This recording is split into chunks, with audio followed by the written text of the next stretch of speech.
where, you know, The Lost World, Jurassic Park. It seemed like a moment in time in 1997 where they were like, I don't think people are going to get that this is a Jurassic Park sequel. I think we have to hold their hands and let them know by slapping on Jurassic Park at the end. At the end. But then Michael Crichton wrote both books. Right. And one was titled Jurassic Park and the other was titled The Lost World. Right. Nobody had any kind of wavering confusion with the books. Yeah. But when it comes to the movies, they're like, we gotta let the people know it's a Jurassic Park sequel. But also, if it's the title, shouldn't the title go first before the subtitle of the sequel, right? Shouldn't it be Jurassic Park, The Lost World? Mm-hmm. Isn't that better? Isn't The Lost World, Jurassic Park? My reasoning for the titling confusing of my AVP movie, I'm not going to tell people what the title is that you kind of got to front load it with something else because of how bad those two movies were. That's fair, I guess. But Jurassic Park wasn't working with that problem. Exactly. That's my whole thing. I'm like, you're Steven fucking Spielberg. You're on top of the world and you were king of Hollywood. He was insistent. And Universal is like insecure about the marketing of this movie? Yeah, what's not going to sell? The fact that you're going to show a T-Rex in the ad that looks exactly the same as the T-Rex is actually the T-Rex from the last movie. Right. Jeff Goldblum couldn't sell it alone. Vince Vaughn. What kind of insecurity move was that? Yeah. Because, and also, it's a great movie. It is. If I were to rank the Jurassic series, I would rank it Jurassic Park, number 1, King Comedy. You know, King of Comedy. You know, which is the opposite of the crown that I wanted to give it, but that's the words that fell out of my mouth. I know. I was like, what? Yeah. Those are the words that fell out of my mouth. But anyways, then I would rank it Jurassic World. Okay. And then The Lost World, Jurassic Park. Then Jurassic Park 3, and then these other two fucking dipshit sequels are fucking not worth shit. Yeah, they're the Star Wars sequels. Yeah. Which is funny because I thought that this new Dominion movie would be great because Colin Trevorrow was back directing, and that the last one suffered by him not directing because he was so wrapped up doing episode 9 that they never actually went through with. Boy, was I wrong. Because regardless of my opinion based on the pitch meeting, just spelling out the plot to me, I asked somebody at work who went and saw it with their kid about it, and then she just goes, oh my God, it was so fucking boring for the first like 30, 40 minutes, and then the rest of it was like, yeah. Okay. So it's stupid as fuck, but cool as fuck. That's good. Yeah. So I think that's worth a watch when it goes on Peacock. Because it's a Universal movie. It's going to go on Peacock. Yeah, can't be paying. You know it. Can't be paying for that shit. I'm not going to pay to support a fourth movie if they even dare to try. Because Jurassic World in a concept alone was just like, oh, this is going to be a soulish cash grab. You watch that movie, and it's a commentary on soulish cash grabs. Then you watch the two sequels, and you're just like, where'd you get this from? Colin! Relax! S&A Cotton! It keeps happening. I got sausage fingers. Yep, and shaky hands. Shaky hands, yeah. Well, now you're giving me 300 milligram coffee, so that's going to add to it. So, well, you haven't started drinking it. You didn't dump it in that yet high. That's true. I just naturally shake. Yeah. Welcome back to another episode of DMT Don't Miss This Podcast. I, of course, am Sammy Butler, and there's Jackie Anderson across the table. Mm-hmm. And we're Son of Anders. We're just chopping it up, rapping about life. Mm-hmm. That's my dad. Yeah, Anders is your dad. Mm-hmm. I am the son of Anders. we should start calling you Durson. Yeah. Hey, what's up, Durson? What if we met the Workaholics guys, and I just like went up to Anders? I was like, Anders, I am your son. I am the Anders' son. I know he loves his Norwegian background, his heritage. Ja, står spisen! Anders, raise me, father. And you'd just be like, well, if that's the case, here's some fisk soup. And of course, the cod tongue. I'll be like, I will avenge you, father. I will save you, mother. I will kill you, Fjornir. And he'll be like, the Northman's tight. Yeah, it was pretty tight. Northman is but tight. also, what are you? Not even who are you. What are you? I'm your new business partner. If that were to happen. What if I got a deal with the Workaholics guys for us because of that conversation? I mean, Sam, what if you found out that my madness... Behind the scenes, you go home from this podcast when we're not talking throughout the rest of the week, and the whole time you've just been rubbing butts with the Workaholics dudes. I slide into their DMs every day. I'm like, hey, good morning, guys. Actually, I'd calm down pretty quick. I would not think that that's a full betrayal. I would just be like... Couldn't have had me there? Like, was I like a conditionary kind of thing that you can't have me there? I mean, like, I would have let you do your thing if you were brokering a deal. Of course. Yeah. Didn't. What if their stipulation is they're like, listen, Sam's great, but Sam can only be our editor. Sam found our house in Los Angeles and took a picture in front of it. That guy, we have a restraining order against that man. He's a creep. He's a full creep. Like, they don't know I'm a socialist. Somehow they've missed the podcast, everything. I'm just chatting with them like a fan. And then they're like, oh, this guy writes. Oh, maybe he wants to work. Okay, cool. I'm like, yeah, come be my writing partner. And they're like, okay. And then they show up to the coffee shop. They see you and they go, oh my God, it's him. And they just run. He's bought too many of Blake's t-shirts. He took a picture in front of our house. He knows too much. He's too obsessed.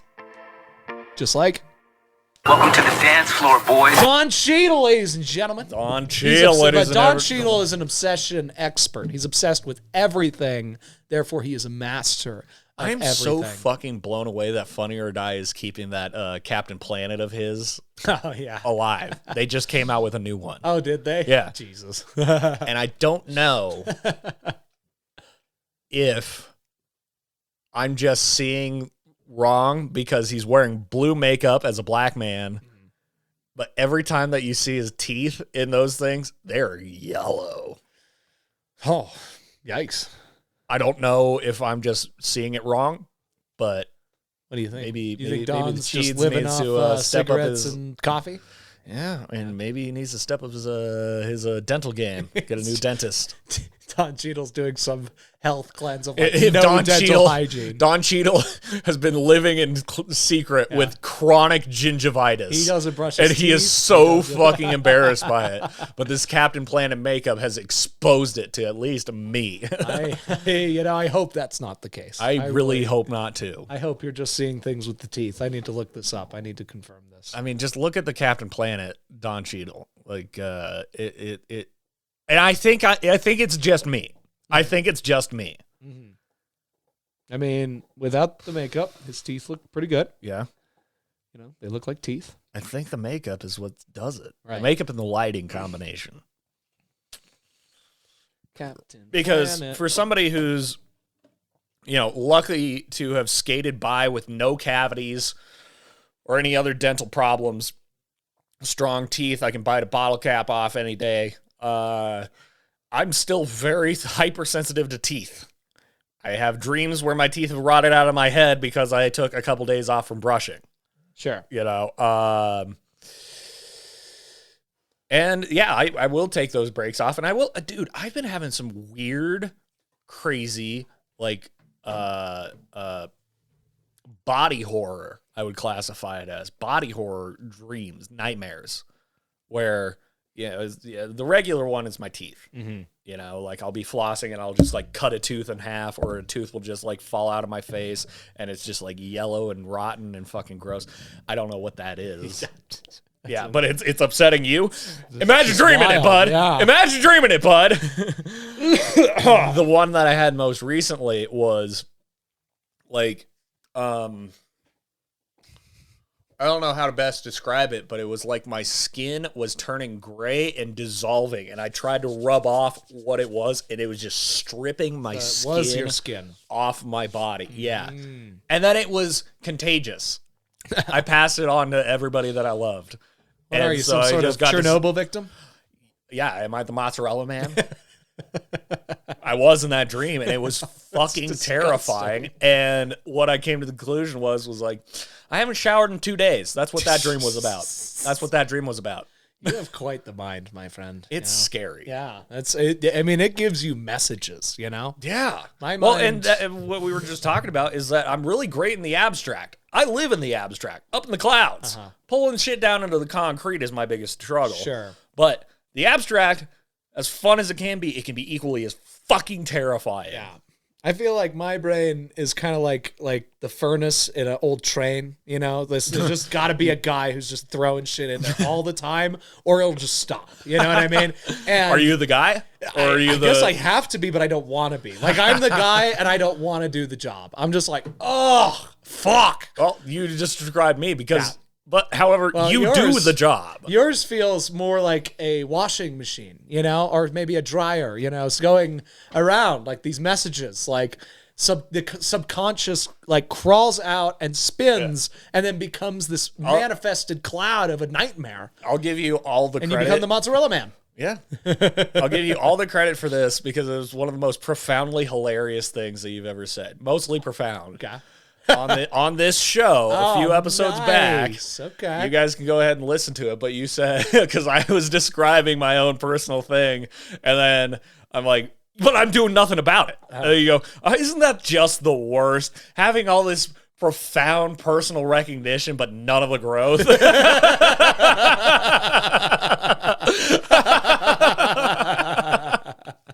And I'm like, yeah, it is. It really is.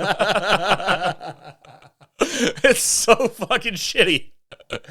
Because I will call out every single one of my issues all fucking day long. Pornaholic, alcoholic, fucking lazy, procrastinator, scared of success, scared of failure, scared of just life in general, antisocial extrovert, yada, yada, yada. But without any kind of action, that's all I am. And calling it out does not feel it better. It's putting a Band-Aid over a bullet hole, as Taylor Swift would say. That's right. Can you imagine trying to do that? Can you imagine someone gets shot and the person next to them's best dressing idea? their wound with just like a Band-Aid, just stripping off the little pieces of paper. God, what do we do? I know. I got it. They run to the bathroom. They come back. One Band-Aid. With a first aid kit, and they're just stripping it off. That should be good. All right. You're going to be No. Can you walk? None of that apply pressure or anything. That should do it. And then they're just actively spilling blood out from under the Band-Aid, and you're just like, I don't think this is working. Trust me, it's the Band-Aid. working. I mean, the blood would make the Band-Aid adhesive immediately. So the Band-Aid would just pour slide out off. the blood. I don't think that worked. It's like, it worked. It's okay. It worked. It's okay. It covered up. It covered up the spot. Therefore, it absorbed the blood. It's going to be fine. All right, you're healing. Now you're healing. You won't die. Trust me. Band-Aids fix bullet holes. That's right. When in doubt, tape it up. I listen to T Swift. She's the medical expert. Yeah. Was she the one? No, she didn't do Jesus Take the Wheel. Who did Jesus Take the Wheel? I think Carrie. That's right. Yeah, that makes sense. I always think of Jesus Take the Wheel because Jesus... I wouldn't want Jesus taking a car wheel. Entirely. He doesn't know how to drive. Yeah, it's Nick Offerman's entire bit in American Ham where he's just like, Jesus, take the wheel.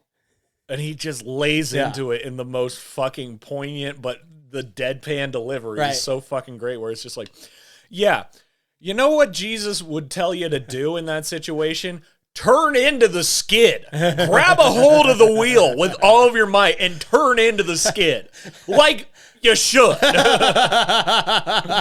Even if you were an atheist in that situation, you should know the logic should take over rather than Jesus. See, my thing is I just imagine, Carrie Underwood, for, argument's sake, is in the car. She's fucking spinning. She's like, Jesus, take the wheel. And then Jesus, she goes into the passenger seat and he's in there and he's like, what is this? Jesus hops behind the wheel and just goes, oh, Jesus. What is this? What are you doing? I thought you were talking about, I don't know, a rock or something. Yeah. I don't know, wheels. I thought you were asking me to fix a fucking barrel. I'm here for forgiving and forgiveness alone. Listen, all right, I didn't want to die again in a fucking car accident, all right? Jesus would show up and just be like, oh, Jesus, you know what? Go with God. Go with God. Yeah. Get me out of here. Wait! then the Holy Spirit's just hanging out there, just like, yeah. Well, the thing that's exceptionally funny is that, of course, Carrie Underwood survives, and she has to live the rest of her life knowing that that was Jesus's attitude. Do you think that's a true story? Oh, no, but in this example, Yeah. I'm thinking of Carrie Underwood for the rest of her life knowing that Jesus saw her in that situation and was like, nah. Like, she met him, she looked him in the eyes. You looked at your Savior in the eyes, Yeah. and he just said, I'm not going to save you. This is not, why'd you call me for this one? You know? And then he poof, he's gone. Gone. And then she lives. And then the rest of her life, she knows that about JC. You know, like she knows what kind of guy this Lord and Savior is. You know, And then she could take that as a indictment, a self-reflection moment of like, how bad was I that Jesus didn't want to save me? Or how about every time that she's been like, I'm so blessed. I'm so blessed. You know, like she gets the NBC Sunday Night Football gig. Right. And Sunday Night Football on NBC. but after Alan and Chris are the Jesus best left on her TV. in that moment, she's like, I got this. You fuckers Yeah. didn't give me anything. Yeah. I got this. She starts, She I am God. She starts getting like countless trophies. Yeah. She becomes the best singer ever in every way. She gets the EGOT, and that's just the beginning. And every time she does the award ceremony, she's like, I like to thank my mom, my dad, and I'd especially like to take away any thanks Jesus or God could get from this. I did this despite them. Jesus led me to die on the road. Then she gets taken off. She gets grabbed Yeah, and just like dragged the, off. the old 1920s vaudeville hook yanks her off the stage. It is Jesus. It's Jesus. What the fuck are you doing? He's out like, there? hey, listen, you got another chance. Isn't that good enough? Yeah. You fucking made it. Jesus is like, you should be thankful. This wasn't my fault. This wasn't my fault. You're supposed to turn into the skid. God damn it. You just turn into the skid. It's intuitive. It's an intuitive motion for anybody who's in a sliding motion where you want to get out of it rather than go into it. And you just let go of the wheel? You wanted me to take over? How fucking dare you? Do you want to know why you're successful? Because you fucking quit. You fucking The biggest quit. of all moments. You quit. Yeah, the rest of your life you didn't give up, but that one moment you did. And that's why I blinked. All these awards, they're fucking hell for you. 'Cause Yeah. now you know. You're craving. It was meaningless. Craving it. That's You're right. craving it, Carrie. I'd love to see this Jesus. Yeah. I'd love to read his books. Personally, I'll forgive Jesus Takes the Wheel as long as, like, if I were given the option to live a life where I only had to listen to Jesus Take the Wheel as the only song I ever hear again versus Before He Cheats or Before You Cheat or whatever. Oh, sure. That sure.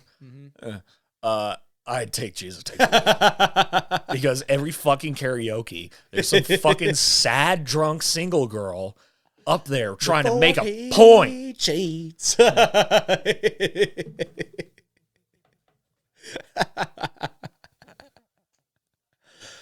I'm gonna take my key to the... You should sing it one of these days. And you should like do it as you should do as much parody as possible, but like just like as angry, serious, like yeah. at them, Yes. just being like, "This is what you sound like. This is what you sound like, ladies." dude, I bet you'd have a fun night at the end of that. Took a Louisville singer to both headlines. Like, I wanna start a bingo card for all my fellow employees, for songs that are sung every fucking karaoke, every single fucking one. That includes Friends in Low Places. That includes Before He Cheats. I don't know the fucking name of that song, if that's the name of the song at all. I think so. I think it is because that's the recurring phrase. Don't Stop Believing, Bohemian Rhapsody. Fuck. Then you got regulars who sings the same song every week. That doesn't count in this example. you're But one of them. if not every week. Come on, give us a little bad romance. Oh, I'm not fucking singing that song. Sorry, everybody. I tried. I already said friends in low places. Honky tonk, badonka donk. Country, chicken fried. So a lot of country. A lot of country, dude. A lot of country. Like an absurd amount of country. You love country. I fucking am so ambivalent about country. I don't hate it. I'm just so ambivalent about it. I don't get charged by it. You know, honestly, you know, it'd be really refreshing to hear some fucking pop country like Luke Bryan up there one time. Country girl, shake it for me, girl. Shake it for me. And if you're going to pick a Zach Brown song, pick anything other than Chicken Fried. I went up there and sang Knee Deep and Homegrown one time. I got some good friends that live down the street. Got a good-looking woman with her arms around me. Here in a small town where it feels like home. I got everything I need and nothing that I don't. We just got demonetized. Yeah, exactly. We sang more than 5 seconds for sure. But you and I were locked. That's a great song. 100%. It's a phenomenal song. It's one of my, that song is literally like, if I end up in a situation that song basically describes my life, I think I did a good job. Yeah. I think I did a really good job. Yeah. Got a fire going down by the creek. That's right. Yeah. Again. You know? Yeah. Oh, down by the riverside. Sipping whiskey out of the bottle, hoping that we never die. Yes. There we go. That's the lyrics. Yeah. Those are the lyrics. Sneaky man. Good stuff. What about... Cause I'm knee-deep in the water somewhere, got the blue sky breeze blowing wind through my hair. Only worry in the world is the tide gonna reach my chair. Why don't anybody else sing these songs? Yeah. They're bangers. They're bangers! What about... well, you know, I'm chicken fried. No. Rain makes corn. Corn makes whiskey, whiskey makes my baby feel a little frisky. That song makes me laugh so hard. It's so goofy. Luke Bryan is just Luke Bryan's like all Luke cheese. Bryan saw that raining one day and was like, you know why I like rain? It makes whiskey at the end of the day. It makes whiskey. It makes my lady want to bang. Yeah. Whiskey makes my I'm lady. dating an alcoholic who will only have sex with me if she's drunk enough whiskey. This was his thought process. He was looking at a glass of whiskey. He's like, damn, I love whiskey. And I love when women drink whiskey because they really like sleeping with me when they drink whiskey. How do they make whiskey? And then he pulled out his phone and he's like, so it's kind of an agricultural thing. Of course, it's got some sort of wheat to it, some sort of barley. Now, so how do you make barley? Oh, barley comes from the ground. Well, how does it come from the ground? Here, sunshine and rain. Well, I like rain. I've been thinking about a rain song for a while here. How you connect? Corn, whiskey, frisky. Oh my God! Corn, I got it. Guys, since we're talking about Luke Bryan, oh my God! And I'm gonna, I'll just flat out say it. I'm ripping off a video that I saw on your mom's house. Of course. But dude, I gotta show you Luke Bryan after he took down an elk. Yikes! It's amazing. Oh, get the fuck out of here, Kevin Love. YouTube is getting more and more aggressive with their ads for premium. Yes, like, they are. Jesus Christ. You open it and it's just like, dude, leave me alone. Yeah. Let me breathe for a second. But here's Luke Bryan. Can't do it. Is he down? We just killed him. Is he down? We just killed him. John. Is he down, Hunter? Is he down? Is he down? Is he down? Is he down? Did you see him go down? Did you see him go down? Did you see him go down? Did you see him go? Did I smoke him? Did I smoke? Did I smoke him? Did I smoke him?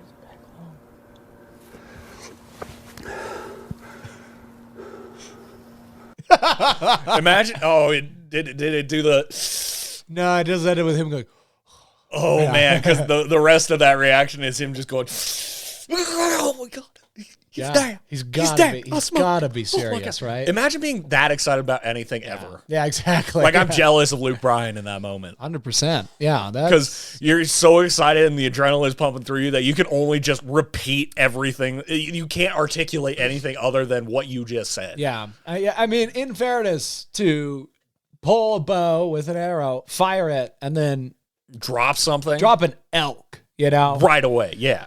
That's got to feel pretty cool. I know. You got to be like, I'm fucking Legolas right now. I mean, This imagine back in hunter-gatherer days, Yeah. being the one who smoked one. Right. Just that energy, just being like, I was gonna say- not only did I do that, Yeah. we're gonna eat good. Here's what I'm going to say. We're gonna survive Oh. because of this. Yeah, this is a year. Oh my god. This is a year of food. Yeah. Year of food, I can give it as gifts. That's the thing. Like, I mean, part of me wants to just be on the JRE just to get some of that elk. Yeah. Just to get some of Joe's elk because you Yeah. know that's good elk, you know?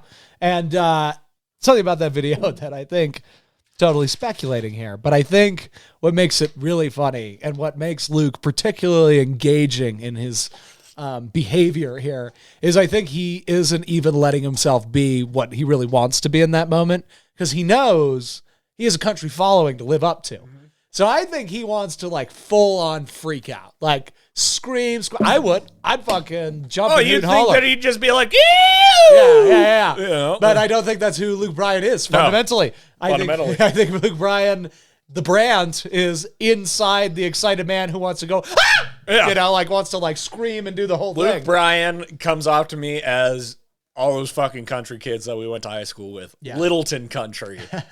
We are not country. Dude. We're not city either. Dude. But On Sunday, I went to a liquor store just to pick up some stuff, and like this guy whips into the parking lot, and like nobody's cutting him off. Nobody's even like, I mean, like I'm walking in the crosswalk, and it's not like he almost hit me or anything. He just came in like noticeably fast, parked like shit, with his windows down, blaring that Kid Rock song where he says, "Let's go, Brandon, we the people," like cranked to the top of his volume. And I get in my car and I see this guy get out, and he's got a big curly beard, kind of like mine, a cutoff t-shirt and kind of army pants and the boots and the sunglasses, the whole thing. And I'm just like,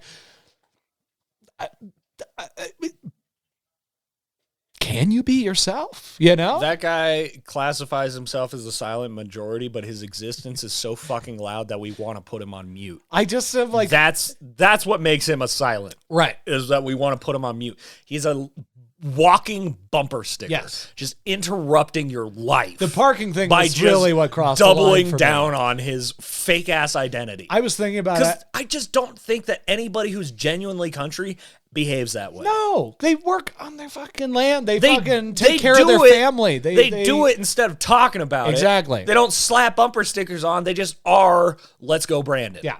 You know, these people who show up at the bar wearing fucking fuck Joe Biden shit and like Joe Biden did anything. Dude fell off his fucking bike. It's very clear we elected what we wanted, which was When I saw a that, figurehead. I laughed so hard because I've done that exact same Yeah, thing. same. And I mean, like, we've all been there, but also as a world leader, Right. can't have that. it. Can't Yeah, have that. That's a bad one. Can't have that. So I went, oh man, as soon as you sent me that, then I saw everybody posting about it. I was like, Joe's having a tough one. Joe's having a toughie. Joe's having a bad Father's Day. But here's my thing. Here's my thing with it is like, yeah, fuck Joe Biden, but also I voted for him because I wanted somebody quiet. Yeah. And he has been nothing but quiet. true. That's what I got, but that's not what we should be getting out of our fucking leaders. You know? Hey, how about this? We're probably the most apolitical, bipartisan fucking people in all the podcast spheres. Try to be. Try to be. Yeah. How about this? If you guys really want to just be dicks and fuck our freedom of choice and force us into picking one side or the other, how about you pick somebody young and not hateable? Yeah, well, you would think. All right? Yeah, you would think. You know, I would pick a fucking young Republican over any of those crotchety old fucks. What the fuck do they know about the world that we live in when they grew up in a world where segregation was just freshly repealed? Mm-hmm. You know, these fucking boomers. They know no matter what, you need a lot of money. They have a lot of money. I think there's some kind of phenomenon going on where, for some reason, Americans constituents like us, the constituency, see gray hair and go, well, that guy's lived a life. He knows better. No, absolutely he doesn't. You pick the young, fresh-faced guy. That's what you pick. You pick JFK. You pick JFK. You know Where's our JFK for either team? You know what happens? For either team. Give us 2 JFKs. Listen, here's what and let us hash it out. Here's what I'm going to tell you. I agree. Of course I agree with everything you're saying, right? And going back to our old buddy Jesus, the old JC. You know, it's tough to be a gent in your 30s and 40s with new age thinking, trying to and not even like have a level of power, because it turns out someone's going to kill you. Someone will kill you for trying to bring peace to this world. It's incredible. You look at everybody who has tried to make a legitimate change in this world, and their life is in danger. From a fundamental level. Jesus, his big thing was like, hey, let's just be nice to each other. Let's just like be human beings and like live this. Let's just like go through this together. Yeah. And the Roman Empire was like, put him on the fucking cross and stab him for 5 hours. As you said that just occurred to me. All these, and I really hate to cast aspersions, but you guys are backing it up. Republicans are so fucking up their own asses about being Christian and having their Christian beliefs.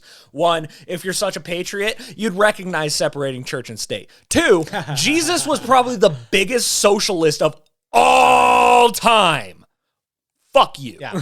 Jesus is a Jewish Arab hippie.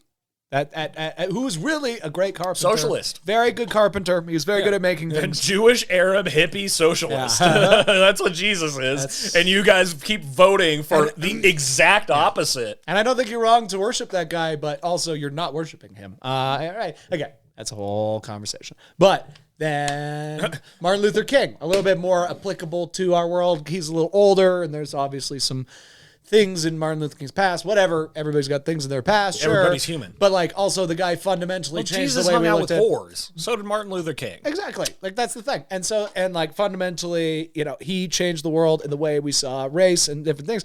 Boom, gets shot, gets killed, right? Mm-hmm. But these guys made the step. It's not like their legacy was lost. It's just, and JFK, same thing, where he's like, we got to do this a little differently. Like, we can't just be fucking frivolous and willy-nilly with this. And the government's like, well, that's kind of our MO. You know, whether it was him or Lee Harvey Oswald. Again, man, I wish that fanatics, you know? Yeah, I wish that equal response was towards the evil people. It's like interesting. Mitch McConnell should have been 6 feet under 30 years ago. Here's what we don't think. We never think that the government can be fanatics. You know what I mean? Does that make sense? Yeah. Like we always think it's going to be individuals who are going to be the fanatics, but we never think that the government is just a fanatic of their own system. Mm-hmm. And like again, we live pretty good lives. Like fundamentally, I'm like not looking to break the system every day because like I eat, I sleep, I drive to work, like you're doing people shit. It's peaceful. It's cool. It's so much better than most places in the world. But also within that, you got to have, if you're going to look at people with, you know, a two-way mirror, as you should, right? You should look at everything with a two-way mirror. You should say, this is what I see, but this is what it also could be. That's something that I say to anybody that I disagree with on any point is like, if you can't see what's wrong with you and you're telling me what's wrong with me, you've lost this argument. Yeah. Yeah. Exactly. Well, and it's because I recognize what's wrong with me. I literally listed off what's wrong with me at the beginning of this episode. Right. Well, and it's tough too because like at a certain point, when are we? That's why Anthony Mackie lost the rap out of Eminem because Eminem took all the ammo away from him. It's true. Yeah. Wait, Anthony Mackie rapped Eminem against 8 Mile. Oh, he was the finale rapper. Right. Yeah. I thought this was recent. I was like, no. I'm talking 8 Mile. Sorry, okay, sorry. Speaking of Eminem and beefs and stuff like that, I watched, and I'm gonna have a request for you at the end of this. But I watched Pete Davidson's like Netflix is a joke and Friends thing or whatever that they just put on. Snoop Dogg has one. Yeah. Bill Burr, I think, has one. Okay. Yeah. Listen, man, Pete Davidson is, you know, he is what he is. King of Staten Island's great, but like I don't think he's like that great of stand-up, you know? Like I think he's fine. Like he clearly has made a career. Also part of it, I'm always going to be. Pete Davidson is so great because his essence. Right. That's why Kim Kardashian fucking hit him up and slid into his DMs. Right. Well, and like it's just that he is wholly himself, but himself ain't that great of a stand-up. Well, and the thing that was frustrating was like he gets up there, he said he hadn't been on stage for a long time, but like he gets up there and all he does is really just go like, so I had a crazy year. Yeah, it was, and he's like, you know, Kanye told me I had AIDS.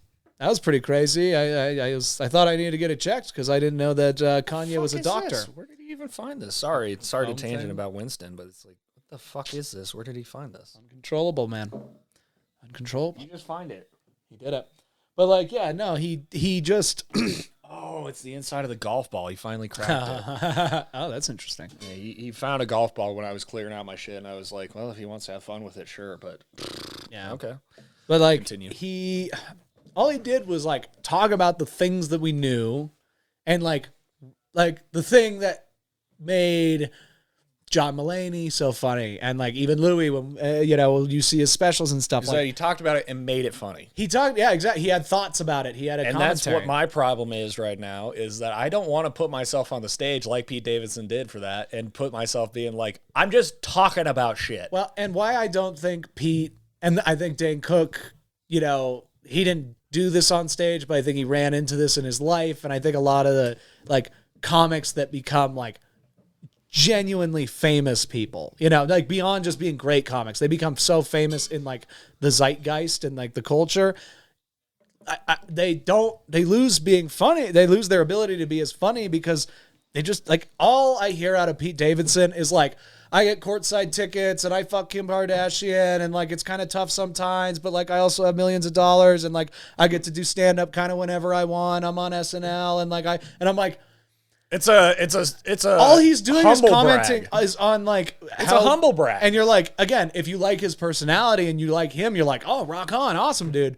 But as somebody who's just kind of like, I think I see you recycled over and over all the time. I see you just evolve. You get Tell me why I should be seeing you this. get more tattoo, and like King of Staten Island was a great example. But it's like, Yeah, you'll do your fucking Smart Water commercial about getting your tattoos lasered off and shit, but it's like, why am I still seeing you? right, Prove it. yeah, I think it was like him being with Kim Kardashian is probably the best thing for him because it's like, it's the culture of just existence. That's all it is. Like it was Donald Glover. Uh-huh. That's who I'm thinking of.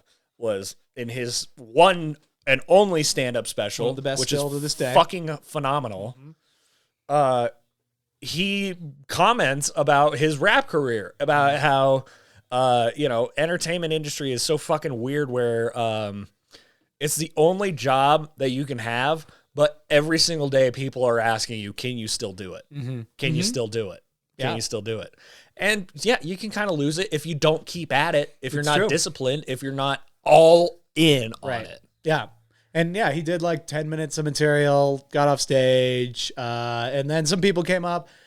I found most of them to be in a really tough spot because they had about 10 minutes to do, or they had 10 minutes to do their act. Like a tough spot personally or professionally Uh, in that situation. professionally. Right. But also like professionally, it's probably going to blow up their careers. But like as somebody watching them as a stand-up, or not, I'm not a stand-up, but like watching from being a nerd about it and like trying to like go like, okay, like what's going on? I'm like, they all they do, everybody, almost all of them do the jokes like, oh, I'm overweight. Oh, I never get laid. Or when I get laid, this crazy thing always happens. Or, oh, and like, oh, here's my like, fucking trans joke. Or like here's a my fucking open mic, dude. it was exactly like an open mic. The one girl, Like, on okay, it, you Carly talk about your something, problems. She was funny. Make it fucking funny. Right. Like this one guy went on about being like a weird kid in school, like being like a kid that the teachers were like, he could be dating, like that. And like so much of it felt like he was just telling us stories about when he was in school that were like, he's probably gotten laughs at parties because of it. And then you could see like he's doing it on stage and you're like, this doesn't necessarily feel exactly like stand-up. It just feels like you're telling me your life story. And like, I think the difference is like a stand-up can take, and they're all stand-ups. They're all getting paid to do it. But like the difference between the greats and the people that I'm like, why am I watching this? Are the greats can take that story and they can make it universal. Yeah. And people that aren't so good at it can just like find really funny moments in a story and like hype them up. Case and point, Mike Birbiglia. Yeah, His totally. entire fucking stand-up, every single special all of them have just a long through story that he's telling, and tangential stories and jokes throughout it, and it's all very funny. But that through line is strong, but that through line is also so fucking specific and unique to him. Somehow he finds a way to make it so ultra relatable. Like the one that my dad and I just saw at Paramount Theater last year was like it's his latest tour, The Old Man in the Pool. He's talking about really mortality. Facing it, getting older and everything. And I'm fucking 26 and I'm like, dude, I fucking get you. The last one that he did, the new one, all about parenting. I'm not a dad. I'm not anywhere close to being a dad, but I got it. One before that, my girlfriend's boyfriend, no, thank God for jokes, all about religion, dealing with that. I'm not a religious person. I fell out of it when I did. I have my opinions. I have my beliefs. I know what I am spiritually. Yeah. I felt it. Yeah. My girlfriend's boyfriend, most especially, because we were in high school with girl heart problems. Yeah, like, again, there's something I get out of, like, sitting down and whether it's an hour or 10 minutes, 10 minutes or an hour, like, getting that like resonate. Again, it's mythological. Well, that's you the go job. on the journey with them. That's exactly. the job, like, is to get everyone you possibly can on board with what you're saying. Give them the reason to listen to you. Yeah. If having a microphone and a speaker does not earn your audience's ears. There were so it's you. many Your jokes. job is to get them on board. There were so many jokes through all the comics that, like, and it wasn't exactly this, but you'll get what I mean, basically ended with, yeah, so I said, suck my dick. And that was it. They were like, oh, yeah, so I just sucked my dick. Or, oh, I just sucked his dick. It's like, I just felt like Jim right there looking at the camera, just being like, there was so much just like, well, I guess this, just like I'm like, this is what we went through the pandemic for, was to get back to like this level of joke telling. I have no room to judge. because we're not doing it. We're not doing it. Exactly. But also, we're also hyper nerds. But also you're making the content for the audience, right? Mm-hmm. So like, and also if you're going to go ahead and cancel everybody for words that they're saying, this is what you get. You know what it Watered is? Watered down, boring drips. Here's what people. it is like stand-up's so hard to do, and so often, and this, you get it at open mics a lot, and I think I had this energy, and this is why it really wasn't working for me and didn't work at that point, was so many people are going like, this is why I'm funny, versus like, this is funny. Like, this is just funny, and like, I thought of it, sure, but like, we're all gonna do this together, right? Yeah. And then there's a lot of people that come up and are like, listen, I should have this microphone right now. You're going to see why I'm more confident and much more hilarious than you. Mm-hmm. And not like at the audience, but like proving it to themselves on stage instead of just... It's golf. Exactly. Instead of just doing stand-up. Instead of just like Bill Burr, like there was one guy, he's pretty funny, but he's like a New York comic. He's something... His last name was Gay, because I know he made like probably about 3 minutes of material about that, but it was pretty funny. He's in a movie or something. I wanted to say Rudy Gay, but that's I can't remember. Rudy Gay. But I mean, this guy the whole time, and this is probably just who he is in general, right? He's from the Bronx, but he's just screaming the whole time. He's sweating, he's doing the whole thing, and he's funny. Like, he's actually one of the few funny ones in that lineup. But just like, you know what to think about when I go down the street and I see people, he's like doing that. Trying to do the Sam Kinison thing. Not even quite. Just like, that's just how he's presenting it. Almost reminded me more of Bill Burr, right? It reminded me more of Bill Burr, who's like just get, he gets worked up. But instead of just like, Bill Burr is like, this is why this shit drives me crazy. Well, and listen, I've thought about this a lot, and it's going to make me go here. But we all get it, right? That's kind of what Bill does. Like, right? am I crazy? Yeah. Am I crazy? That kind of thing. And the audience laughs, and you can tell Bill just like, yeah. But see, well, and that's part I know this language. I know what we're trying to say. And it's such a hard thing to do. If we're going to give you your time, like, you got to have that energy. Yeah. You'll be undeniable if you have that energy. Exactly. Yeah. Speaking for myself, I feel like I've played both ends of the spectrum where I thought that, okay, well, people like me being mad, so let me just fucking flip out about shit. Fuck! Right. Or, I'm very thoughtful. I'm thinking a lot about a lot of stuff. Mm-hmm. And then I just become fucking George Carlin making points. You know, like Carlin at the end of his career was just a ranting fucking old guy. Yeah. It was not a lot of jokes in there. Right. And I don't want to be either of them. Somewhere in the middle is where I should lie. And I have not found that equilibrium yet. So I'm just going to save the stage. Right. But also, you telling me this, I'm like, fuck, I should be on that. Yeah. If that's what they're going to be delivering, that these A-list celebrity comics have handpicked these people for their lineup, and that's what they think is the best that's out there right now. Right. Oh my God. Well, yeah, it just kind of. Oh my God. It just kind of confirmed. I should watch the Bill Burr one and see like who he brings up and like what he did, and because like I know the Snoop Dogg one's just gonna be because it's Snoop Dogg, right? Like that's just. But it'd be very interesting to kind of counteract those two things. Watch the Snoop Dogg lineup be funnier than the rest. Right. That's what I think. I think. Well, if Snoop Dogg does comedy, that's gonna be enough. That's gonna be everything. Yeah. I bet he does. I bet it's like the #1 trending thing on Netflix right now. So really, the Snoop Dogg one. Yeah. Okay. But my main point was I wanted to talk about. I don't know if you know this, but Pete Davidson has an extremely close friend who, you know, they've smoked pot in his MGK. They smoked a lot of pot in his mom's basement. They've come. They've risen like phoenixes together. And Let's talk some MGK, dude. Real quick, I was watching it and I'm like, everything I thought about this world was wrong because those are the guys that do win. I'm not saying Kim Kardashian and Megan Fox are like they're not like who I think are the hottest people in the world. Probably not even in the top 20, I'll be honest. Like, but they are objectively beautiful. They are Aphrodites. Like if you see them and you're like, no, they're ugly, it's like you're jealous. Yeah. You are definitely jealous or insecure. These are beautiful people. They've literally crafted themselves to perfection. Their job is to look like this, right? And they've become the most famous people in the world doing it. So like, give them credit where credit's due. Everybody would love to either be Megan Fox or be dating Megan Fox. Like, no doubt in my mind, if you were presented that just for free, just even for a week, you wouldn't do it for a week. You wouldn't do it just to say you did it. You wouldn't. You're fucking lying. I'd have to talk to her more. Again, we're talking a week. I know. She'll vanish forever, no strings attached. You're not going to break her heart or anything. You're just going to have fun with Megan Fox, right? You wouldn't do that?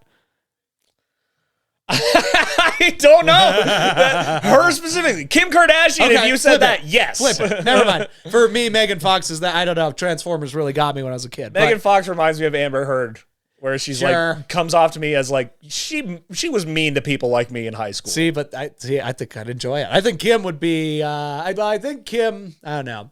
I feel like Kim would make me feel more insecure. I know Megan's mean, so I'm just going to like, go into that experience. Right. I feel like Kim might make me feel like she likes me, and then eventually she's gonna go, and I'm gonna just be broken, like Kanye. And I'm gonna start saying that everybody has AIDS. Kim Kardashian is a first class space cadet. Yeah, that's so fair. She's off in her own fucking world. That's fair. That's fair. I don't think I'd like that as a personality. I feel like Megan Fox would be more here. Therefore, okay, I'm back on the Megan Fox train. They're babes, right? It's just what it is, right? That's your whole point. I'm just a guy. I just interrupted it with my own opinion. No, but apologies. But it makes Continue. sense, and it's a worthy conversation. Continue. But again, they're certainly like, if I could marry any person in the world, they wouldn't even probably cross my mind. Like I'd be like, oh no, if again we're talking celebrities, Diane Guerrero, Elizabeth Olsen, Zazie Beetz, just to name 3 to get all of that off the table, right? But fucking tatted up punks, skinny ass bitches are the ones that date who don't give a fuck. But like, how is that big dick energy? And like annoying, don't give a fuck. I like Pete a little more, but like MGK, I'm just like, let's talk about MGK. Eminem broke you, bro. Like again, it's the whole like it's Carrie Underwood post Jesus. You thought you did it, but like this whole time, I'm like, MGK has no fucking charisma. He has no pulse. He has dead eyes that make it I'm not even looking him directly in the eyes. I'm watching him on Hot Ones or something, and it feels like he's trying to just suck my life out. Like he's mad that anybody else exists. That's how I get from him. Yeah. Where I look at him and I'm like, that guy's a bad hang. Yeah. He's a bad hang. He's a bad time. Anybody who likes him, what are you doing? Do you just like being hated? Because it seems like he hates fucking everyone and everything. And Which Megan Fox may actually enjoy. Yeah, well, cool. Good for her. They get to, He's got her blood around his fucking neck. They go to a lot of UFC fights. Like I see them, they're there a lot. They put the camera on them. And I just wonder, I'm like, I bet Megan does this to him every night. I bet she just kicks the shit out of him. Okay. And they like watching it because she's so like, I watched, I'm learning techniques. Yeah. Yeah, exactly. I was watching Jackass Forever, and MGK is in a segment. It's him and Steve-O, and they're on, stationary bikes, and those bikes crank up these massive hands that go out like this, and whoever pedaled faster, the other's hand will come in and slap him off the bike. Steve-O won. MGK got slapped off of it, and his bewilderment was the most charisma I've ever seen in his life. Of him just being like, oh my God, that hurts so bad. Oh shit. I didn't even think about it. I was pedaling your hand. I pedaled slower on purpose so that I wouldn't get hit. Oh, and I'm like, where's this been? Yeah. Where has this been your entire fucking career? Why does anybody fucking like you? You're the most unlikable person. You're And so also, fucking uncharismatic. You're a fucking drip. And oh my God. I bet he wasn't pedaling slower. I bet that's total bullshit. I bet it was. I bet Steve-O's just that much better. Oh, 100%. Yeah. And also, MGK joined as a fan. They had a lot of fan celebrity guests in that movie. Yeah.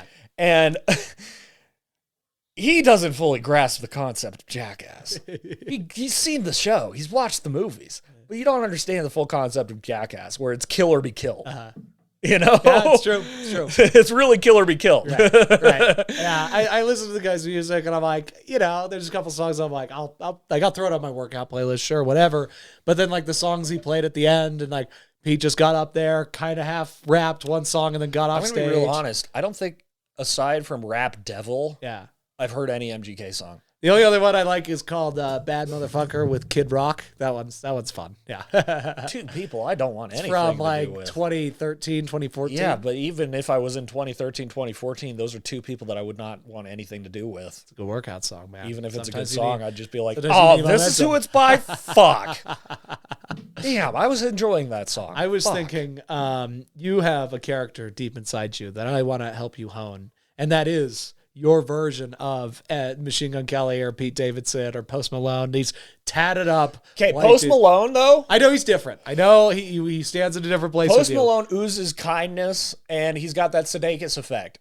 If we're looking at a spectrum of these people, right? And we've got Post Malone on the plus happy green side. We've got MGK on the frowny red side. And Davidson in the right middle. in the middle. Yep. And I want you to find yourself in that spectrum if you were that guy with those tattoos. I thought about it today, and I was like, Sam's born to play this character. When you find it, when you really like channel this energy, it might not be today. I'm not even saying you have to do it on the pod. If you want to try, I'll play with you.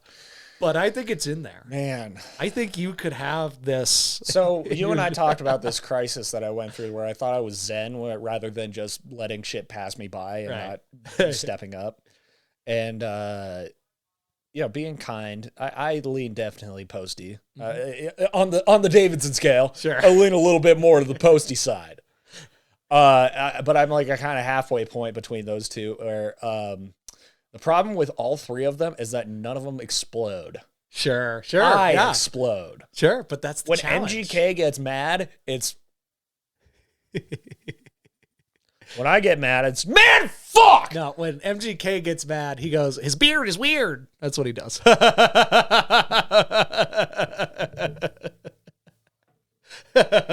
the scenario that we should be putting me in, is me having to hang out with MGK. What's up, man? I don't know his impression, but that's what I would do. If he was like, what's up, dude? But with that, like, looking away. That's the thing. He's always looking away. He's just like looking for anything better to look at than you. You know, his scene in King of Staten Island kind of really boiled it down to a T. Yeah, but, anyways, you'd just be kind of doing bitch work. You just wouldn't do much. You wouldn't tattoo anybody. Chewing gum and shit. And I'm just like, fuck you. Look at me. Look at me when you're speaking to me. I don't think I'm going to. I would go full Dennis. Just be, look at me when you're speaking to me. What if he like grabbed his face and he just started like moving his eyes around just so that he would. I would press L3 and R3. Kratos. He's like, I won't look at you. I swear I won't do it. You don't deserve these eyes then if you're not going to look at this. He's like, worth it. His entire essence makes my blood boil so fucking bad. Oh my God. And Pete Davidson wouldn't be much better, but he would be better because we'd at least be able to riff. Right. Like, what's up, Sam? Like, How you honestly, doing? Pete Davidson reminds me of Sam a less Butler. pleasant Jacob Beta. Because Jacob Beta is very fun to hang around. But he is a very cool, like, median, middle energy. Totally. You know, he's not going to light up a party or bring the room down. He's just going to be there and it's going to be fine. Yeah. It's going to be great. He's Goldilocks. You know, that's Pete Davidson to me, except a little bit less pleasant. It's like, so how's your Crohn's disease doing? It's all right. Kim's really helping. Post Malone is so fucking good-natured and loving and constantly just oozing that charisma. I would just be that. I would just be like, all right, man, that's your thing. What if your thing, though, with Post Malone is like he wanted to start doing like weird stuff during the podcast or whatever. Weird stuff. No, just like take off his shirt and stuff. But like he wants you to do it with him, you know? He's like, let's do this with our shirts off, man. He could convince me. Let's do it. Come on. And then you take your shirts like, off. All right. And he's like, I have headphones on. I can't do it. Let's put all right, Posty. I guess we're doing shirts off for this podcast. Two fidget spinners in our hands and make sure they're going the entire time we're talking. Come on. You know, that actually kind of sounds fun. Everything he says. Everything, like literally, like he would present it in such a way that I just feel like, you know what? I would never do this outside of. Let's each drink a Coca-Cola, but do it from the bottom part of the can. Shotgun some Cokes? No, with a straw, bro. Even more interesting. No, I need like your. And if you presented that to me, all of those scenarios right there, as either Pete or MGK, emphatic no's. Hey, Sam, why don't we take our shirts off? Come on. It'll be funny. Mine's already off, Posty. Yeah. What else? No, this is Pete. Yeah. One of my favorite Posty videos, well, two. One is him talking to a mentally handicapped fan and just being so there. Mm-hmm. Just so there. And I'm like, exactly. Thank you. Mm-hmm. The other one is him so fucking wasted out of his mind at a concert, and he's got a box full of stacks of just money, and he's just above everybody else, and he's just like handing it out, and he's just like, I fucking love this because I don't even understand the depth of the days that I'm making here, but I love this. I love sharing. I love giving to people. Yeah. And that's why Post Malone wins of all three of them. But what about if you? And he's just hanging out playing video games in Salt Lake City. Yeah, it's pretty. He's so grounded. Yeah. What if I'm gonna put you through a situation. If we could do like a buddy comedy team up movie of Burt Kreischer and Post Malone, dude, game over. That would be something. Here's the situation: you are living life. Van drives up. You know, Will Ferrell and Vince Vaughn wearing pantyhose over their head, grab you. Master of Puppets blasting. Throw you in the back of the van. And you get driven. And then you wake up. You tell anybody about this, I'll fucking kill you. Just kidding. He'll be back at 11. He takes her stuff. So they grab you. You wake up. You're in a fucking warehouse and you're strapped to a tattoo table or just a table, right? And it's, the guys. And they come in and they start tattooing you. They start just putting random bad looking tattoos all over your body. First of all, ouch. Like polka dots almost, like these, well, not like actual polka dots, but like they're just tiny enough and then that's how I would describe these three men's tattoos are like random and Small and all weird. over the place, but like everywhere. Like they look like Post Malone looks like he has scales sometimes, you know? Sometimes, yeah. Like Pete Davidson. Kind of like that one dude who tattooed himself to be like a lizard and split his tongue. And Pete Davidson looks like he is the wall of an elementary school, you know, the outside wall that they did in chalk or yeah, whatever. the back of Bill Burr's back is not too far off from his entire body So, you know, in King of Staten Island. you're going and they're like shocking your brain so that you just don't give a fuck. You just don't give a fuck anymore, dude. And you're covered in these very mediocre tattoos everywhere, top to bottom. And with the electroshock therapy, you can rap. You can rap and you're great at stand up and it's everything. But you're these guys now. And I just want to know who you are. Like, who does Sam become? Because like you said, you get angry, you're loud. Can I get the flip side after I answer who you are in that scenario? Sure. Yeah. God, see, so it zapped my own personality out of my brain, basically. Well, you're still Sam, but like you're just like Sam. Angst. Like, see, I'm angry, Right. but I don't have a lot of angst. mm-hmm. So if I'm just angsty, just trying to get into character. Yeah, you're in there. You come back into the world. Oh my God. Oh my God, it's him. It's Sam and B. What of it? SB DMT. Yeah, that's something that I do. What's up, SB DMT? It's great to meet you. This interview is going to be, well, let's just say groundbreaking. You know, we're just so happy to have you here. Thank you. That's a cool word to use there. Yeah. I think it's going to be exciting. People have been talking already in the chats. You know, we did a little release on social media this morning. So, yeah. Okay. Yeah, but I guess that's fair. Let me ask you the first question. All right. SBDMT. Man, what a cool name. What a cool name you have. So you had kind of a shift in your career from... Thanks. You're welcome. Yeah, I track you a lot. From being a comedy guru, you know, kind of a guy who saw the funny in everything. And you've really kept that. It's like a Little Dicky thing, but like award winning, you know, and you've really taken it into this musical career that the world is shocked by. Can you just take us through the process of that? I don't know. Shit happens. People change. People evolve. Yeah. Fucking. Yeah. We love who you are. Okay. And so let's talk about your number one single, Shake Them Thighs For Me, Boo. Can we get a sample? Just a little, just the first verse. You know, I just came here for an interview. Yeah. A performance.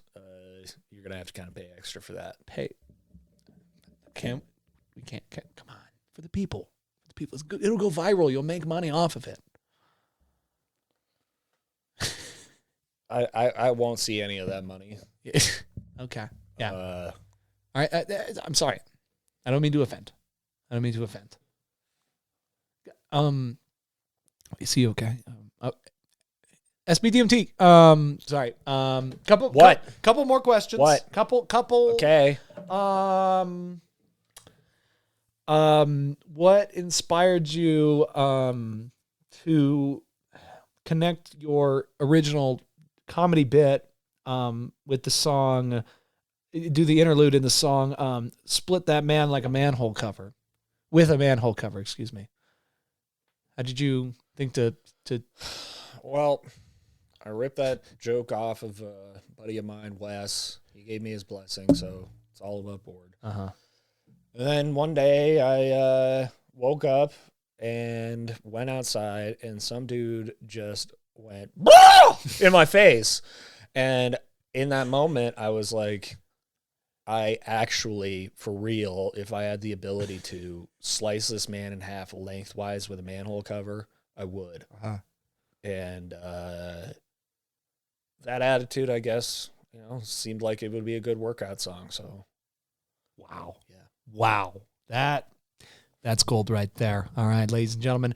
SBDMT, one of the best performers in the game. Okay. This guy is a legend. He is a savage, as the Zers call him. SBDMT, thank you for coming on the show today. Sure. Magical. Put push away right away. I did not enjoy playing that character. We're gonna find it. Because I was just really channeling the MGK interview with Caleb Presley from Barstool Sports. And he was just not about it. And I'm like, you're not funny. If you're not funny, you're not worth my fucking time. Fuck you. Also, he does have that weird, annoying habit that I was doing just there in my performance of sucking his cheeks.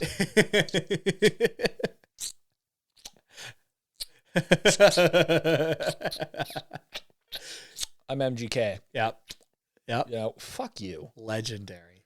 Legend. He can have Megan Fox, dude. The Kim Kardashian one, I'm just like, okay. Yeah. If he deserves her, I deserve her. Being 20 years younger and everything. Yeah. Yeah, it's crazy, right? It's just like, what Pete Davidson, it's the dating that really drives me up the wall. The Kate Beckinsale one was the one where I was like, all right, it's kind of get the fuck out of here, Kevin Love. I'm a little over this guy. Like that too lucky. Too much good luck, too much good fortune. He's our exact same age too. So it's like I'm not amused. We've always had to look at this guy as like the shining like point of reaching comedy at a young age. And that is not, I mean, I want to do what he's doing, but I don't want to be him. I'm going to be a real fucking dick by proposing this question. How much of Pete Davidson's fame do you think and is being brought up by people is because of the 9/11 guilt? Well, yeah, I don't know. I was going to say, I think he lost some of that when he made fun of Dan Crenshaw on SNL, but then I feel like the people that didn't get But I mad mean, about to get on that. SNL in the first Oh, place. to get on it? Oh, I don't know. Yeah, I don't know. To be where he is in the first place at all. It's a tough question. Yeah, I'd like to talk to Lord Michaels and say. Because like you're saying, if you just watch his stand-up, even his actual Comedy Central, really fleshed out and polished special, you're just kind of like, this guy's just kind of talking. And I'm not laughing. So is he bad at his job? Yeah, He's not bad at his job. No, just being a fucking critical dick here, but I'm just like, well, I don't know. Yeah, I was watching that and it's not that we're coming at this entire fucking conversation with like a nice guy complex, because I feel like you and I went through a nice guy complex thing, and we found our way out of it because we found out what's wrong with it by our own, personal growth and self-reflection and just building upon it. Tell and me just every being detail like, of what's you wrong can with be it. a nice guy, but if you say you're a nice guy, you have an agenda. Yeah. Anytime that you find a guy who's just like, I can't believe that nobody's dating me. I'm just, they're dating dicks, and I'm just such a nice guy. You just can immediately go, yeah, he's got an agenda. yeah, he's got an agenda. Yeah, he's got an agenda. As if it's conditional, like it's a transactional thing where I'm being so nice to you to earn you sucking my dick. Fuck out of here. Get the fuck out of here. Don't talk about it. Be about it. If you're an actual nice guy, you are a nice guy. All right? And this whole fucking put it on yourself, oh, well, I mean, bullshit. Get the fuck out of all of here, Kevin Love. Yeah, nobody likes to deal with that. Yeah. And it's a putting on pressure to women that's passive aggressive. And it's just as bad as if you were like grabbing them when they say no, by being that way. Yeah. All right. So with that in mind, why the fuck are these douchebags winning? Yeah, I don't know. Is it just that, because they definitely, I'll tell you, those guys probably aren't complaining about being such nice guys and not getting girls. That's probably a big part of it, But MGK strikes me as mean. Pete Davidson strikes me as like, if I were there, it'd be like it was an empty room. Right. I wasn't there. It would be an empty room with Pete Davidson alone. If I were there. Right. Right. There is a level of attraction of not being so overly eager Right. to women, where it's just like, well, if they want me that bad, then I can find somebody else who wants me more. Right. That fits my parameters. Right. Because it's a two-way street, right? Yeah. So you got to think too. What are Kim and Megan trying to like display to the world too? I mean, they probably like these guys. They probably are happy in their relationships. But like, This is fun. there's the fact that we've been talking about this for almost half an hour. It shows that there is a legitimate conversation to be had when these people get together about how famous is this going to make us, Right. And like, I actually have a clip here I was meaning to show you before the podcast, but since our conversation swung this way, it kind of fits. It's from the Comics Explained channel on YouTube, going over The Boys. And it's right now in the scenario where Robin and Huey are about to get their lives blown up literally by A-Train. All right. So things where it's like we're meant to be together. So like they're engaged, they're in it to win it, they're off to the races, which in reality, I find this to be a lot more intriguing than what we saw in the show, right? Because in the show, it's just kind of like, okay, yeah, she should probably leave him because the guy's kind of a loser. He can get his life together, whatever, but like she can probably do better. Word to the wise for all those young folks out there. If you're a guy, be a guy worth dating, right? This ain't the 1950s anymore. But ladies, be a woman worth having. Just because you're a woman does not mean you're a woman worth dating. Be someone worth dating. That's the number one rule when it comes to the dating game. All right. Like it's a very important thing, but it's kind of a cool thing. And it's kind of sad because I love that he took a whole tangent Yeah. there to do that rant, but he's exactly right. Whether you're a man or a woman in the dating game, be somebody worth dating. And so far, I can say for myself, I haven't been somebody worth dating. Me neither. I have not. me neither. Yeah, no. So I've removed myself from the dating pool until I think of myself that I'm worth dating. Yeah. Yeah. You know? And the fact that there are these undateable fucks out there ruining it by just being awful or having some sort of, clandestine, fucked up image of women and how they're going to treat women and just be like, hey, you want to star in my OnlyFans video or some shit like that? You're just like, get the fuck out of here. Get off of this earth if you're going to be that way. Yeah. You're worthless. You're less than worthless. Be somebody worth dating. Yeah. And that goes both ways. That goes both fucking ways. The amount of times that I've engaged with somebody online for dating apps or otherwise, and they've just been like not showing up, I'm not going to fucking pursue. I'm not going to fucking pursue you one fucking bit. Because it's a two-way street. I don't do all the work. I put in what I put in, but you got to put it back. Right. Exactly. Well, and don't get mad at me when, I'm putting in the work and then you get one slip up and then you're fucked, I don't know. It's Yeah, no. And that, again, it's goes both hard ways, as fuck out here for all of us. right. But there are those people out there making it harder. Right. And those people need to be buried 6 feet under the prison. Yeah. Yeah. Yeah. I cannot believe the level of guys that are out there. Yeah. They are so fucking worthless. And then they're all, why me? I'm such a nice guy. You're a fucking worthless guy. You have no worth. So, bye. Boy, bye. Let's roll into this. Let's roll into this, though. Because of the script that I'm writing right now, for your character, I was thinking it'd be kind of funny to have it be sort of like a dom and sub situation with the person you have a relationship with. And then I started kind of going down the rabbit hole of BDSM stuff. Just to see what's... So I just started Googling. Yeah, because I just started... So I started Googling. But really what drove it was watching The Boys and Seth Rogen succumbs a lot. Talking to... whatever, the Scarlet Harlot or whatever the fuck her name is. No, that's Doom Patrol. Crimson Countess, I think. Yeah. Something like Lori Holden, which yeah. that was crazy. That was a crazy reveal when I paused it. But like Seth is in that scene as himself and the character in the show.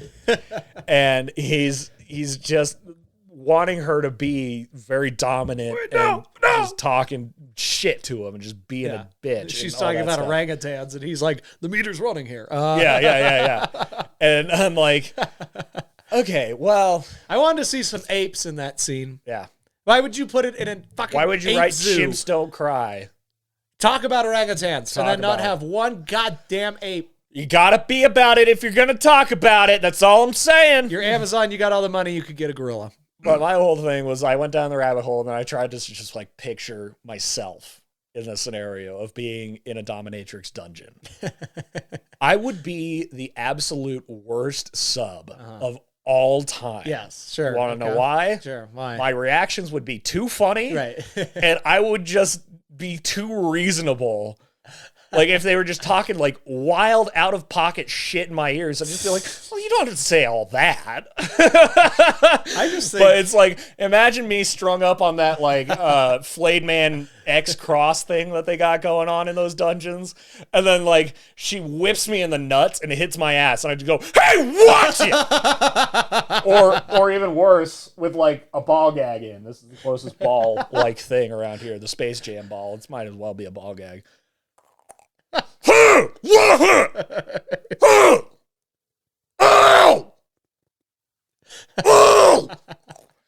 I would be the worst sub because I'm too funny. I'm just too funny.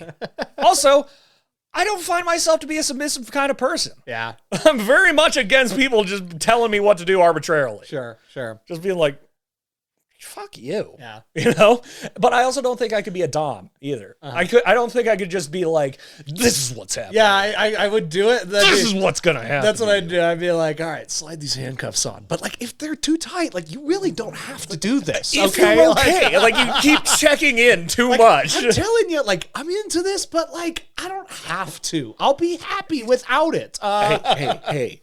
As long as you're comfortable. And then she'll get mad at Yeah. you just being like, be rougher. Yeah. It's like, I'm sorry, I'm just Hey, too gentle. I'm listen- just too gentle. All right, yeah. Spread those legs out. Do you need a pillow for your back? Like I know you did some deadlifts earlier, so it's probably a little sore. Like, do you Hey, I need know some- your head is hanging off the table and I'm about to just fuck your mouth. But do you want a pillow?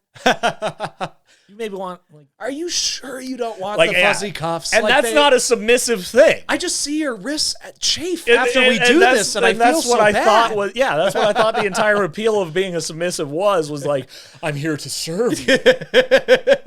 Rather than I'm here to let you do whatever the fuck you want to me. And I don't get to be upset about it. I'm just thinking about you in that situation, and then you get whipped once, and you're like, no, I'm done, and then she just has to like push you around into these. You're like, hey, stop No, it! and that's the whole thing. Stop! Is that if I don't say my safe word, which I probably would after the first whip, what would my safe word be? You know how like the Sunny podcast, they kick down the doors, like they just did like a jumping one with Charlie. We should do that. We should go outside, and I should whip you, and we should record. No, how let's you... go. Let's go over to Romantics, buy a cat of nine tails, and then just give each other a good dom whip. in slow mo too. Yeah, it's like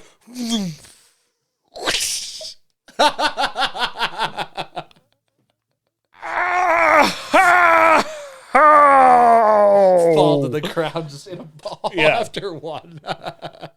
yeah, and I think that'd be better than the Two Bears One Cave live thing where they actually did go to a dominatrix. Did they? Oh my god, I gotta buy it again and show it to you because it's one of the funniest fucking things ever. Christ. Bert was there for it. Yeah.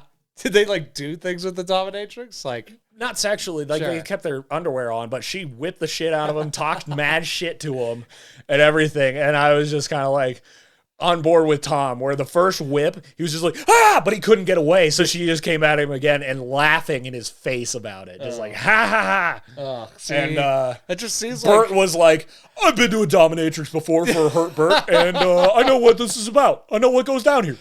Because that show Hurt Bert on FX was literally that. It's like, how much pain can we put this guy through? made him jump off a waterfall. Yeah, and he broke his fucking back, or he really severely bruised all of the muscles in it. And he couldn't fucking get out of there. He had to walk on all fours to get out of the fucking waterfall valley to get to an actual ambulance. Then he got blasted by professional NFL players. Sure. He was a rodeo clown, lost a tooth because a bull smashed it out of his face. Oh my god. That dude's been through some tooth shit. Birdie, talking birdie, about the birdie. stuff. Yeah, doesn't he have like all fake teeth because he got his teeth hit out with a baseball He got bat? half of his teeth smashed out from a baseball accident. Yeah. He took a full swing to the mouth. Yeah. And I mean, he's the living example of why I have teeth nightmares. Oh, man. Because I don't want any of that hassle. Well, now that the world knows that you have a thing with teeth, you know, someday this podcast gonna get a little more traction. And then we're gonna do a live podcast, and everybody's gonna show up with Billy Bob teeth, just to fuck with me.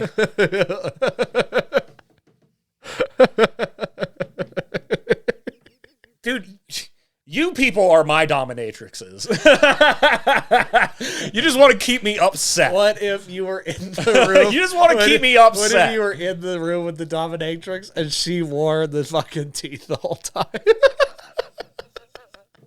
I would probably puke on my ball gag and then willfully drown in my own puke. Would be how she would sound about, you fucking long rat, don't you? You know, like those teeth you can't help but do.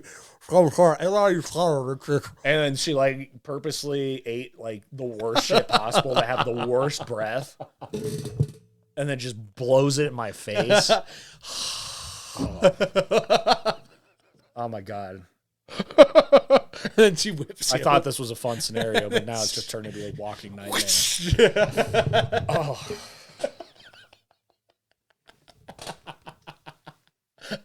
Oh, crap. You know what my safe word would be? You know what my safe word would be? Asgard. And then that would come out of my mouth within 3 seconds. You know, like if you put me on a blind dom date and I just was like, okay, well, let me go strap myself in, you know, get myself hung up, which, you know, that was kind of stupid. Just strap one hand and then wait for the other one. Just boom. It's like those gags where it's like somebody has slipped out of their bonds and then they scratch their nose, but they're trying to pretend that they're still in their bonds. You know? Saul from Pineapple.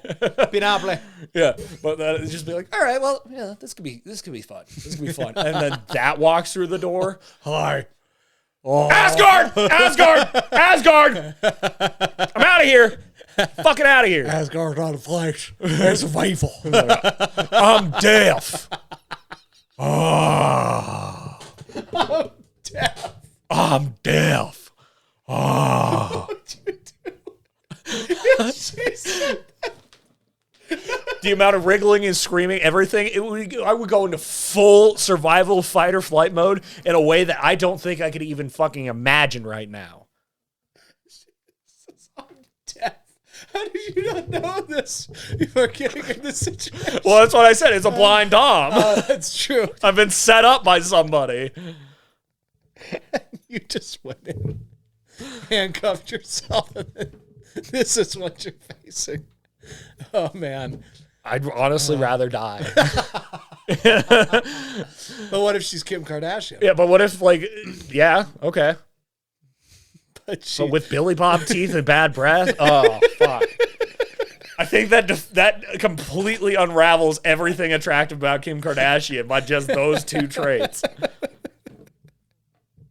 Those two things alone will fucking drive me away faster than a Bugatti. You know, I mean, Billy Bob teeth and terrible breath. That's the name of this episode. That right there. I was gonna say it was the the earlier line of I can't even remember now. It's Billy Bob teeth and bad breath. That's the name of this episode. Jesus Christ.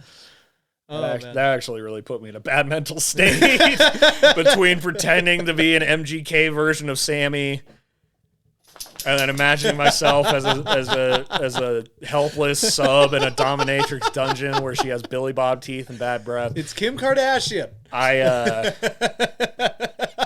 can't. I think you broke my brain here, bud. I think you broke my brain on this episode here, bud. Oh, excellent. That's with that in the can. Dangerous. I gotta go. With that mission accomplished. That's what I was trying to do, man. A couple quick things I want to throw out there. I took my shirt off. It's true. No, you did. You killed it. You did great. Driving down Santa Fe twice, and I saw two things. Mm-hmm. One, I saw a big old lady, just huge, and she was on like a scooter, like a Razor scooter, and like cruising, dude, like flying down like downtown part. And for people that don't know, Santa Fe's a big street in Denver. Flying down this on a freeway. Yeah, I'm not talking old person get around scooter. I'm talking like this is what we rode in, elementary school. This is what I crashed and on. she couldn't have been any less Denver. than 250 pounds, and she was flying. It was great. And then another time, I saw a lady crossing the sidewalk in front of people that had a green light, so she was jaywalking. And then another guy was behind her. I don't remember what he was doing. I remember she had one sock and one barefoot, and then she suddenly took her shirt off and just started partying with her shirt off. And all these people were like, tits a flopping or Tits a- bruh? no, tits a flopping, man. Oh. All the way, free the nipple all day, right? And just like waving it, woo! And these people are just kind of sitting there like, okay, yes, but the light is green, let us go. Like that was really the big thing. So, more power to these people. The Rock weirdos out there. The real those weirdos. those are not NPCs. Yeah. The NPC people are duds. Yeah. That are just like, they take a second. Those people are living life on a level that we have not yet experienced. I bet that lady probably would be the dom in that basement with you. She'd have one sock on. Was she hot? No. Of course Yeah, not. no, she's definitely homeless. Never are. Never are. People who do that shit never are. Dudes and chicks alike. Also, I went to a coffee shop. They've been playing like nature documentaries there, and I watched for about 5 minutes a whole thing about foosas in Madagascar fucking. Like, coffee shop, regular, two old people were sitting under the TV. Just foosas and fucking. just two foosas. And then like one that was alone. And then he starts, a tree. He starts, doing that. And it cuts back to the fucking ones. And I'm just like, who needs to fucking write when this is on TV? who needs imagination when this exists? I can't look away. I couldn't. I literally This is watched that a- whole part of it. I watched the whole. I was like, the lemurs are all freaking out. The foosas are around. Hardcore DMT. When you do DMT, you see that. Foosas fucking. That's all it is. That's all you see when you do DMT. And that's why you gotta take it sleazy, Mayor McCheesy. Love you guys. Oh yeah, check out the email and all that stuff. Oh yeah, all that shit.